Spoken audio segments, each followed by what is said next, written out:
네, 감사합니다. 오늘 우리에게 주신 하나님의 말씀은 오늘 주신 하나님의 말씀 신약 성경 베드로전서 1장에서 1장 3절부터 9절까지 말씀. 베드로전서는 한참 뒤에 신약 성경이 약 435페이지 정도 있습니다. 베드로전서 1장 3절에서 9절까지 말씀입니다. 거의 끝에 있는 베드로전서 1장 3절에서 9절. 제가 준 성경은 약 435페이지 정도에 있는데 찾으신 분들은 본인의 성경을 들고 자리에서 일어서 주시기 바랍니다. 베드로전서 페토로노 대가미지. 제자리에 일어서 주시기 바랍니다. 기꺼이마스까? 쓰이야키 기꺼이마스까? 자, 그럼 됐나요? 아직 못 찾으셨나요? 베드로전서 거의 뒤에 있습니다.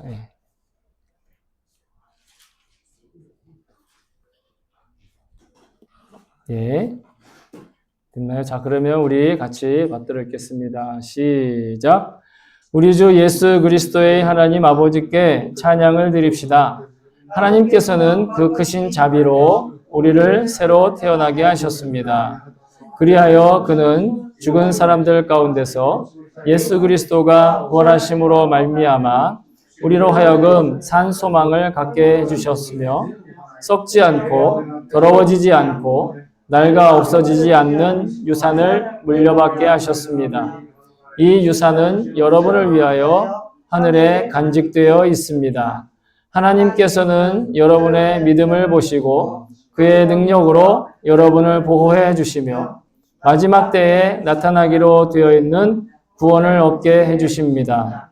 그러므로 여러분이 지금 잠시 동안 여러 가지 시련 속에서 어쩔 수 없이 슬픔을 당하게 되었다 하더라도 기뻐하십시오. 하나님께서는 여러분의 믿음을 단련하셔서 불로 단련하지만 결국 없어지고 마는 금보다 더 귀한 것이 되게 하시며 예수 그리스도께서 나타나실 때에 여러분에게 칭찬과 영광과 존귀를 얻게 해 주십니다. 여러분은 그리스도를 본 일이 없으면서도 사랑하며 지금 그를 보지 못하면서도 믿으며 말로 다 표현할 수 없는 즐거움과 영광을 누리면서 기뻐하고 있습니다. 여러분은 믿음의 목표, 곧 여러분의 영혼의 구원을 받고 있는 것입니다. 아멘. 주의 말씀입니다. 모두 자리에 앉아주시기 바랍니다. 제가 오늘 설교를 위해서 잠깐 기도하도록 하겠습니다.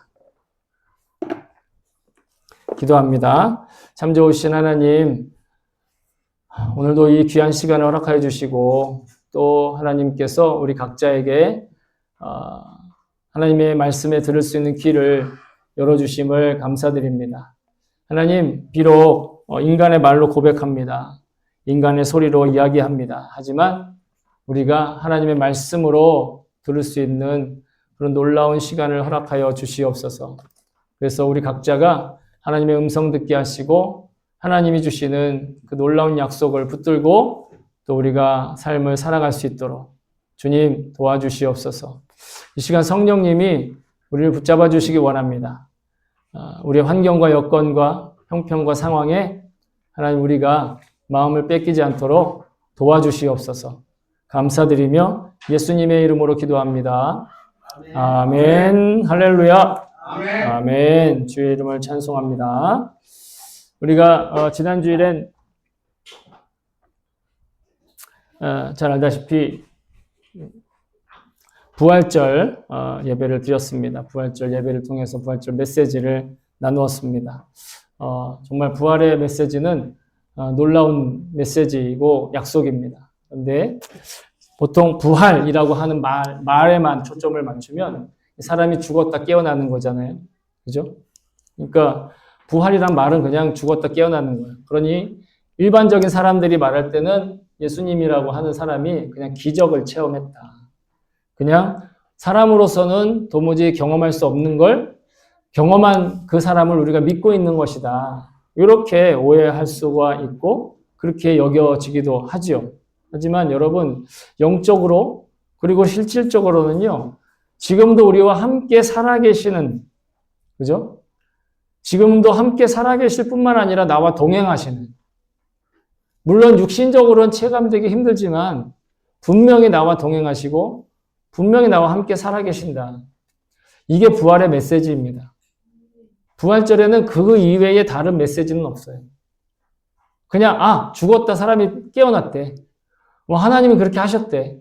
여러분, 예수님도 한때 죽은 사람 살리셨어요. 근데 그 사람 또 죽었어요. 이건 그냥 죽었다 깨어나는 거지 부활이 아니에요.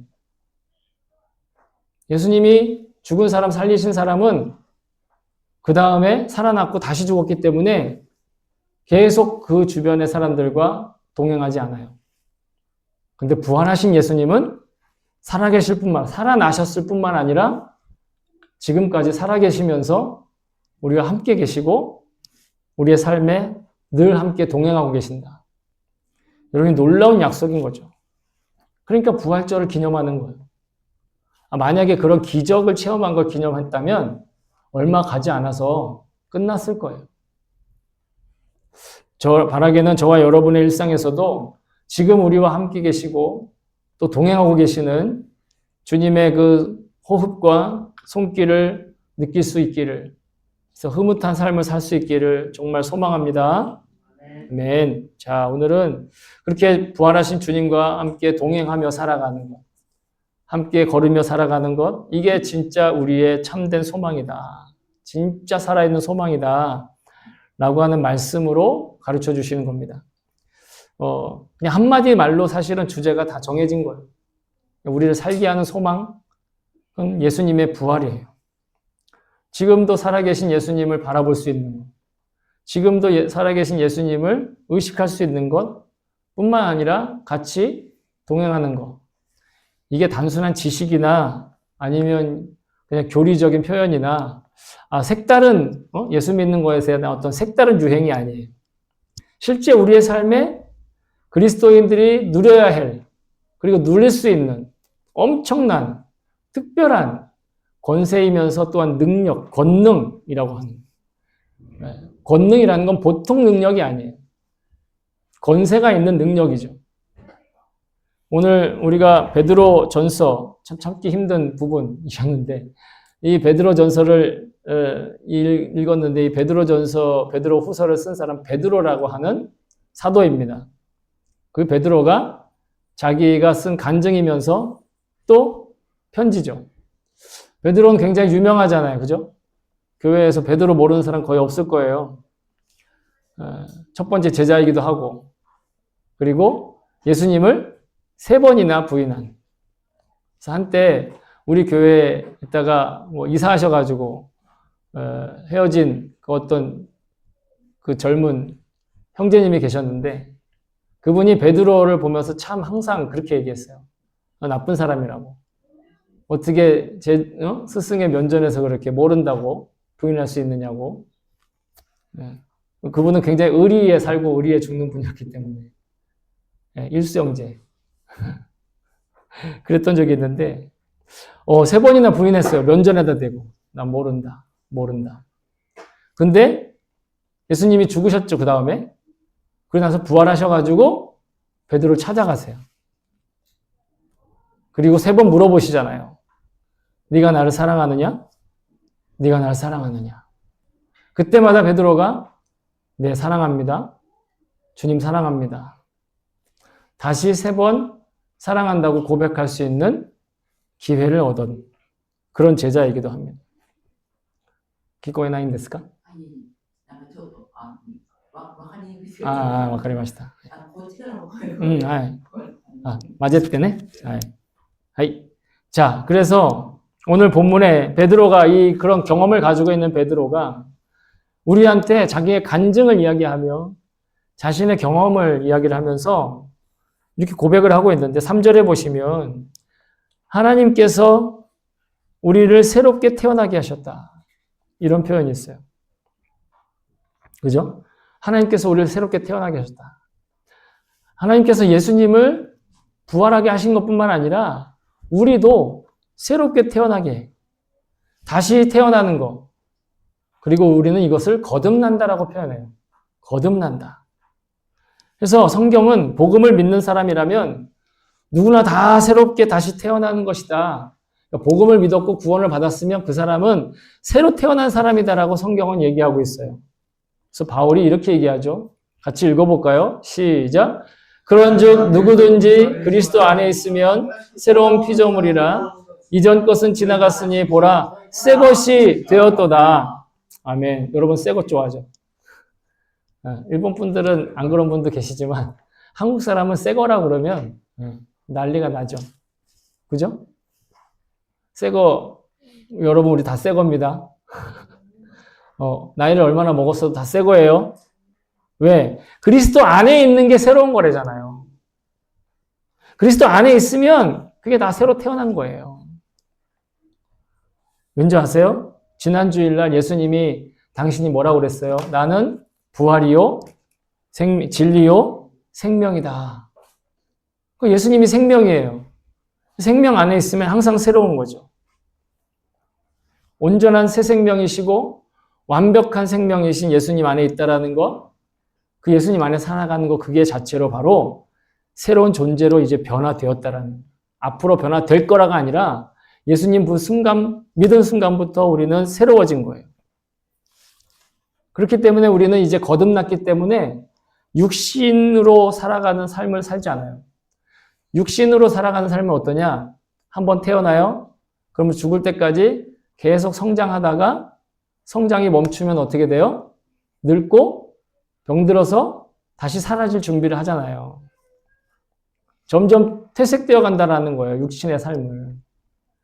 우리는 이제 그렇게 살지 않는다라는 거죠. 비록 우리 눈에 보이는 겉의 사람, 육신, 그죠? 겉에 보여지는 사람은 낡아지고 또 노쇠하고 연약해져요. 근데 여러분 놀랍게도 성경은 우리가 그러면 그럴수록 우리의 속사람, 즉 예수님과 함께 있는 우리의 속사람은 날마다 새로워진다라고 성경이 선언하고 있다라는 거죠. 같이 읽어볼까요? 세노. 그러므로 우리가 낙심하지 아니하노니 우리의 겉사람은 낡아지나 우리의 속사람은 날로 새로워지도다. 아멘. 겉은 낡아지고 겉은 늙고 겉은 쇠퇴하지만 그건 너무 당연하지만 그러면 그럴수록 우리의 속은 더 새로워진다. 이게 새롭게 다시 거듭났다는 삶을 이야기합니다. 새로 거듭났다라는 건 과거 어떤 시점에 그때 새롭게 태어나서 그 다음부터 이제 믿음의 신입생이 딱 되어가지고 그때는 막 활발하고 뜨겁고 이렇게 하다가 신앙생활이 한 20년, 20년, 30년 되면 그러면 그때는 이제 좀 밍숭맹숭해지고 찬 것도 아닌 것이 뜨거운 것도 아닌 것이 미지근한 그런 삶으로 산다는 그 뜻이 아니에요. 그건 육신으로 사는 거예요. 그건 육신으로 살잖아요. 신입생 때는 얼마나 긴장하고, 네? 얼마나 막 활기가 있고.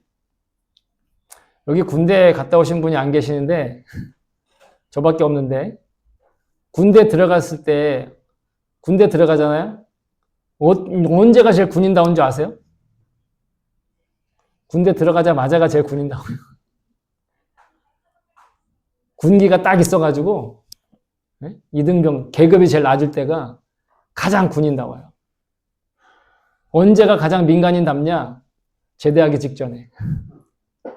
제대를 해야 되니까. 계급이 높으면 높을수록. 우리의 신앙생활이 그렇게 계급이 낮은 거에서 계급이 높아지면서 예? 점점 그 신앙이 연약해지고 나약해지는 그런 신앙이 아니라는 거예요. 그건 새로운 게 아니라는 거예요. 거듭난 사람은 여러분 하루에 하루만큼 살며 매일 매일 아침에 눈 떴을 때 다시금 새로운 삶을 살게 되는, 다시금 새로운 삶이 열렸다라고 고백하며 사는 것, 여러분 이게 거듭난 사람이에요. 거듭난 사람, 나는 고등학교 때 2학년 때 거듭나가지고 그냥 그 거듭난 이후에 그냥 되는 대로 살아. 이게 거듭난 게 아니라는 거예요. 거듭난 사람은 자기가 언제 거듭났든 상관없이 그 이후로 매일매일 하루에 하루만큼 아침을 맞이할 때마다 새로운 사람.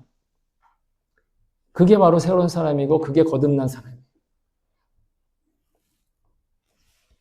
그저 어제와 비슷한 오늘이 있고 오늘과 별반 다른 내일이 있을 것처럼 막연하게 그냥 예측하며 그게 사는 거지 하며 사는 건 이건 육신적으로 생각하는 거예요. 내가 교회를 다니고 있어도 내가 예수님이 아무리 나를 바라보고 있어도 만약 그렇게 생각하고 살면 믿지 않는 사람 다 똑같이 생각하잖아요. 그 믿는 사람과 믿지 않는 사람의 차이가 뭐가 있는 거예요, 도대체? 다 똑같은데. 이번에 한국 갔을 때 저희 어머니가 교회에 좀 안 좋은 모습을 보셨는 모양이에요. 그러면서 얘기하시죠. 믿는 사람이나 안 믿는 사람 다 똑같다. 그 말씀 듣는데 참 마음이 안타깝더라고요. 왜 그럴까요? 거듭난 삶에 대해서 명확히 모르니까 그러는 거예요. 내가 거듭났다는 걸 알면 그렇게 안 살아요. 내가 거듭났다는 것을 분명히 품고 살면 그렇게 살라고 해도 못 살아요. 왜? 난 새로운 게 됐는데. 난 매일 아침 새로운데. 난 매일 아침 새로워지는 거예요, 여러분. 우리가 잠들잖아요? 그러면 죽는 거예요. 그날 하루 죽는 거라고요. 그러니까 밤새지 마세요. 밤새면 안 죽는 거예요. 밤새면 좀비 되는. 밤새지 마세요. 자, 성경은요, 이렇게 사는 걸 우리에게 생생하게 살아있는 소망으로 산다라고 가르쳐 주는 거예요. 그게 우리가 살아있는 생생한 소망이라는 거예요.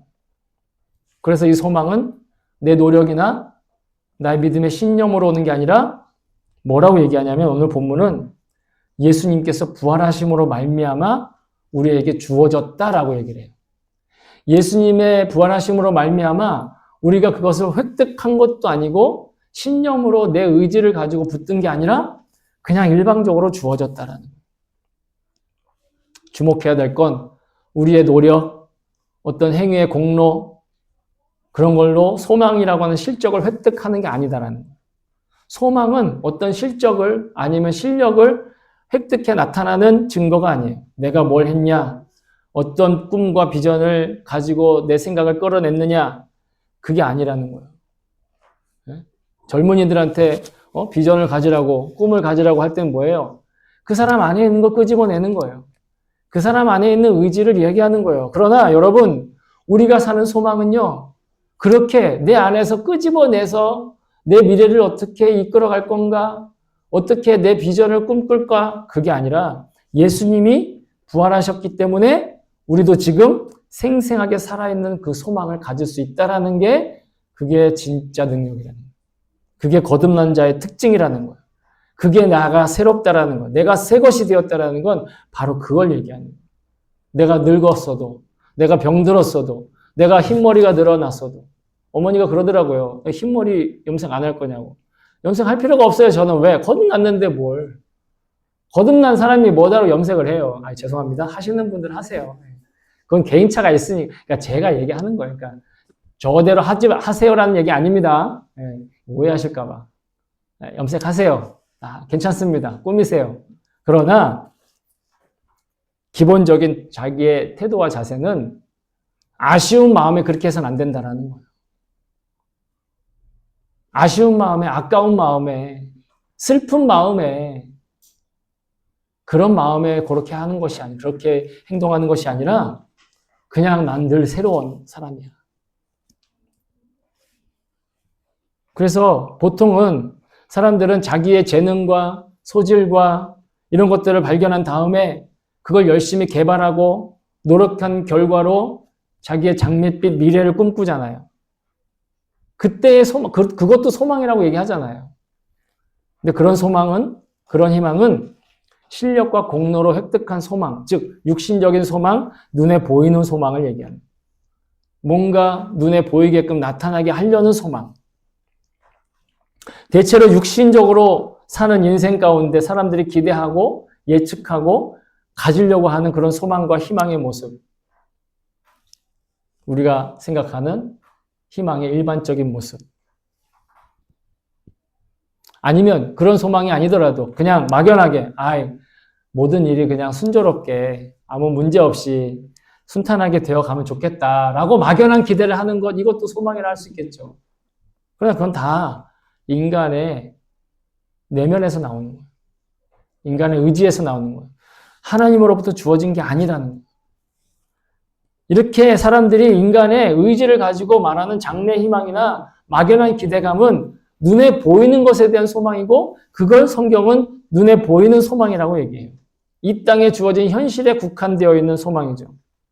그러나 바울은 거듭난 그리스도인의 소망은 눈에 보이고 헤아릴 수 있는 그런 현실의 지경을 넘어서는 소망이다라고 선언하고 있어요. 그래서 로마 성도들에게 이렇게 말했는데, 우리도 같이 한번 읽어볼까요? 시작! 우리가 소망으로 구원을 얻었음에 보이는 소망이 소망이 아니니 누가 보는 것을 바라리요. 보이는 소망은 진짜 소망이 아니라는 거예요. 그건 육체라는 거예요. 성경은 우리에게 보이는 범위 안에 있는, 거기에 국한되어 있는 소망을 넘어 보이지 않는 지평에 이르는 소망을 지금 말씀하고 계십니다. 그리고 이 보이지 않는 소망이야말로 나를 거듭난 사람으로, 새로운 사람으로 생생하게 살게 하는 소망이다라는 거예요.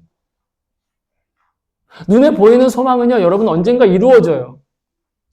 빨리 이루는 사람이 있고 늦게 이루는 사람이 있는데, 빨리 이룰수록 그 사람은 빨리 쇠퇴해요.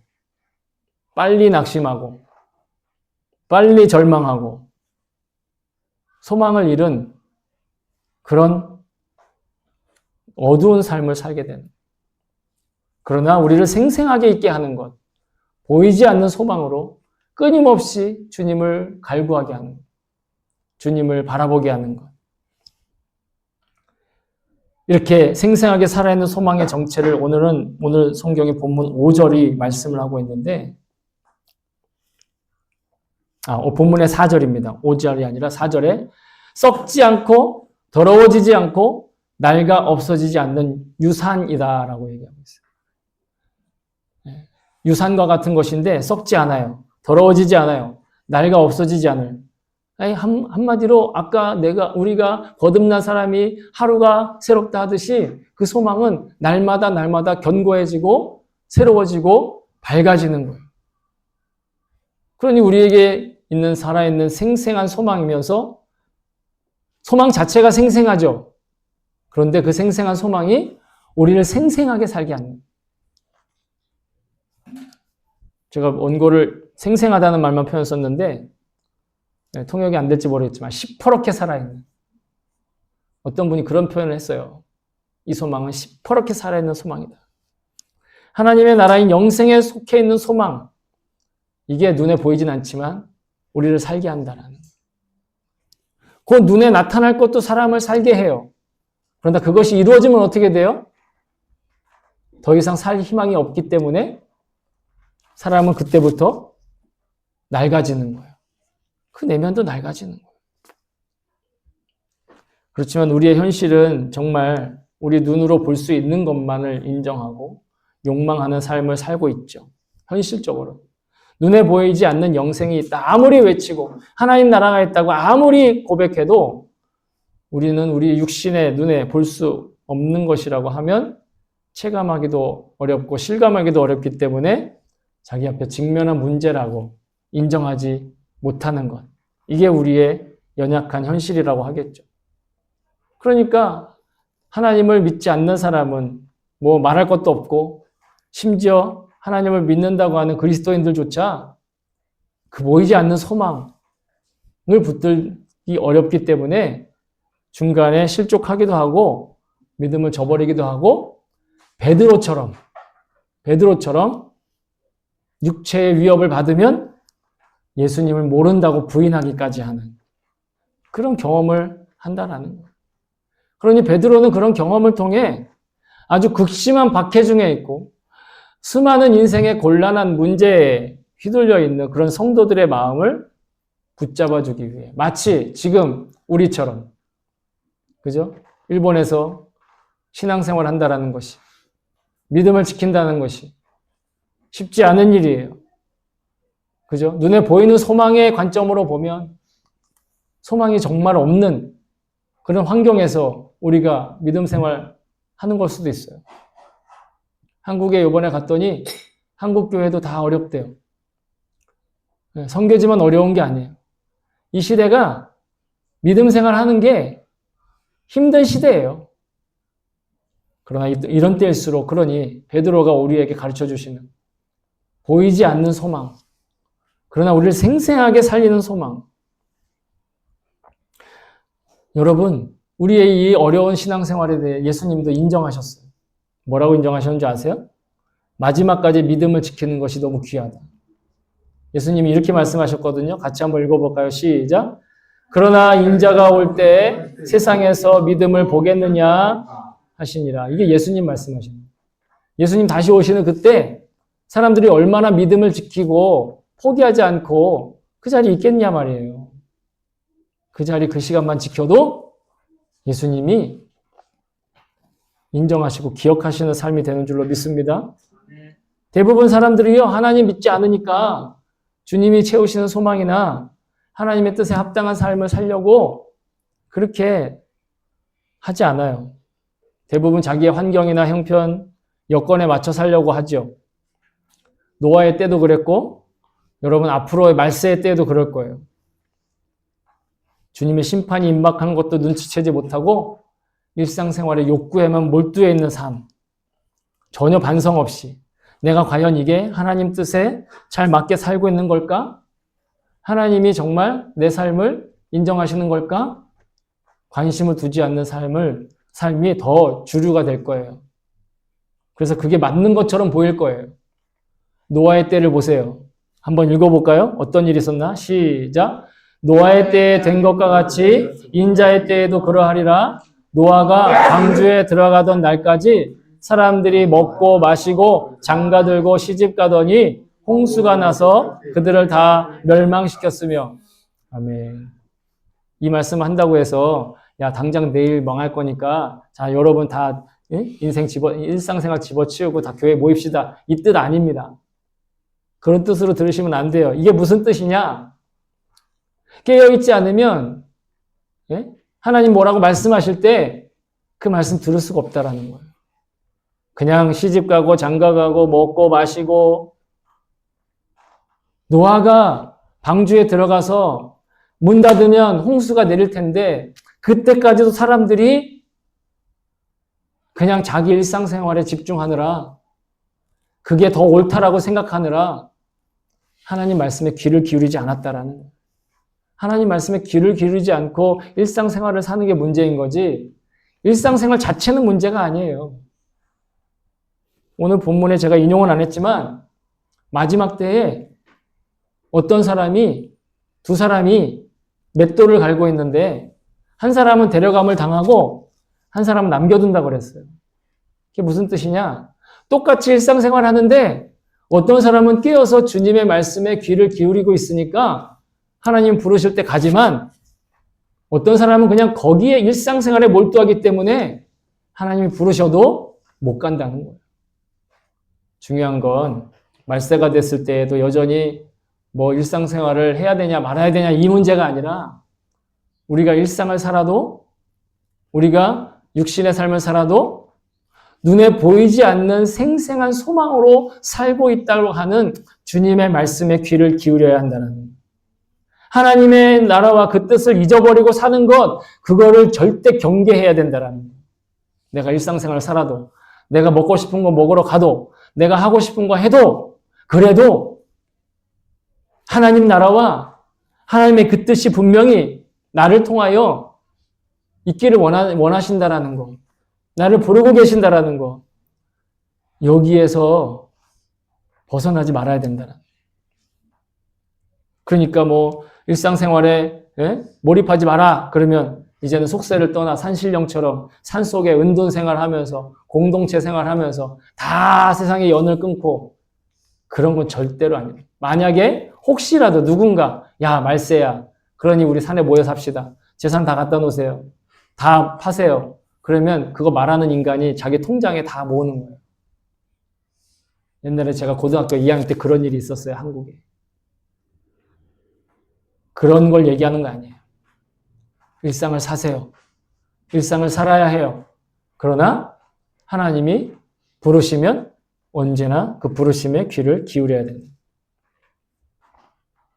복음으로 말미암아 복음을 믿는 것 때문에 고난과 시련이 있다 하더라도 불편함이 있다 하더라도 그것이 전부가 아님을 잊지 말고 예수님과 동행하며 주님을 바라보며 살아야 한다. 밥을 먹어도 예? 극장에 영화를 보러 가도 친구와 재밌게 놀러 가도 운동을 하러 가도 직장 생활을 해도 결코 주님 바라보는 것 주님이 지금 나와 동행하신다. 주님이 나와 살아계신다. 이걸 잊지 않는 것. 결국 우리에게 주신 은혜와 선물은요. 주님이 지금도 우리가 안심하며 말세에도 칭찬을 받는 그 삶을 살아가는 말세가 되었는데도 칭찬받는 영광이 있고 그리고 영광 가운데는 존귀를 얻게 하는 지금 당장 눈앞에 벌어진 슬프고 괴로운 일 있다 하더라도 눈에 보이지 아니하시는 주님을 사랑하는 그 일을 주님의 사랑을 발견하는 그 일을 포기하지 않는 것. 여러분 그것이 그 어떤 포상보다 상급보다 더 큰 보상임을 잊지 말라는 거예요. 이런 인내를 갖게 하는 믿음의 가치는 불로 단련한 금보다 값지고 귀한 것이다. 이렇게 얘기하고 있어요. 사람들은 금을 평가하고 가치를 매길 때 순도가 높은 걸 높게 가치를 매기잖아요. 그죠? 그죠? 8K보다 12K를, 12K보다 18K를, 그죠? 18K보다 24K를. 오늘 뒤에 보면 99.9 뭐 이런 내용 나오잖아요. 뭡니까? 불순물이 없다는 거잖아요. 근데 그 불순물을 제거하기 위해서 금을 정렬할 때 어떻게 합니까? 불로, 예? 달궈서, 녹여서 불순물을 다 제거하잖아요. 금광맥이 나는 이대로가 좋아. 그리고 불로 들어가지 않으면 뭐예요? 순금을 끄집어낼 수가 없어요. 그런데 여러분 그렇게 사람들이 그래서 금을 갖고 싶어하고 그 가치를 높이 평가하는 거예요. 희소 가치가 있기 때문에. 그런데 그것보다도 우리의 믿음이 우리의 소망이 그 생생한 소망이 더 가치가 있고 더 값어치가 있는 가격이 매겨지는 높은 믿음이라는 거예요. 아무리 시련과 슬픔과 고난, 그런 불과 같은 시련이 있을지라도 인내를 통해 우리는 순금보다 더, 순금 정도가 아니라 순금보다 더 강한 믿음을 붙들고 살아간다. 그런데 주님의 부활을 믿는 삶이나 그렇지 않는 삶이나 겉으로 볼 땐 똑같아요. 그다지 변별력이 없습니다. 그러나 마지막 때에 반드시 하나님께서는 모든 것들을 불로 시험하시겠다 하셨어요. 이건 제가 아마 그렇게 될 겁니다라고 추측하는 게 아니라 성경이 명확하게 우리에게 이야기를 하고 있는데 고린도전서에 있는 말씀 같이 읽어볼까요? 시작!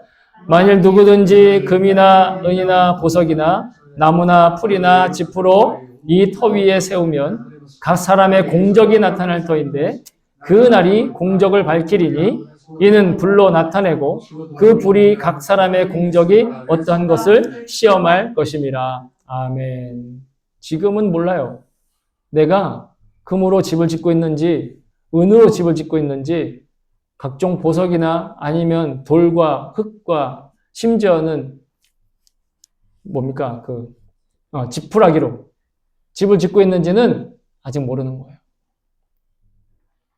불이 나봐야 알아요. 바람이 불어봐야 알아요. 땅이 흔들려봐야 안다고요. 1923년 관동 대지진 때 도쿄에서 무너지지 않는 몇몇 건물이 있는데 그 중에 하나 유명한 게 국제호텔이었어요. 아니, 제국 호텔이었어요. 테이코쿠 호텔. 그날 아침이 그 호텔 오픈하는 날이었는데 주변은 다 무너졌어요. 그 호텔만, 건물만 살아남았어요. 그 지진 가운데. 얼마나 튼튼하게 졌는지. 나머지는 다 무너졌지만 그 호텔은 안 무너진 거예요. 지진이 와봐야, 불로 태워져 봐야 이 건물이, 이 믿음이 튼튼한 믿음인지 연약한 건지 하나님이 그때 나타내 주신다라는 거예요. 근데 여기서 말하는 공적이란 우리의 의지를 말하는 것이 아니에요. 우리의 노력을 뜻하는 게 아니에요. 다만 주님께서 내게 부어주신 그 생생한 소망으로 나를 살면 그것이 우리의 공적이다라는 거예요.